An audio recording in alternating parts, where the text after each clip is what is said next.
Hey everyone, in this short guide, I'll walk you through the process of applying for a PNC Business Credit Card. Let's get started.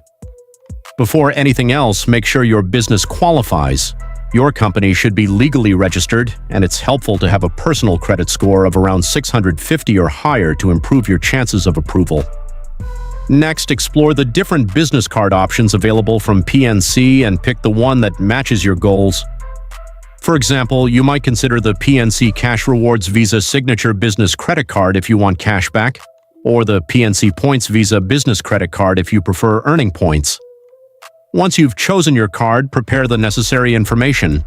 This usually includes your EIN, estimated annual revenue, time in business, and other basic financial details.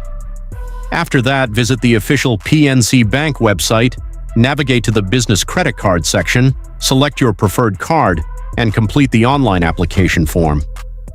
Submit your application and wait for a decision. If approved, simply activate your new card and start using it for your business expenses. That's it. If you found this helpful, be sure to share it and check out more tips to help grow your business.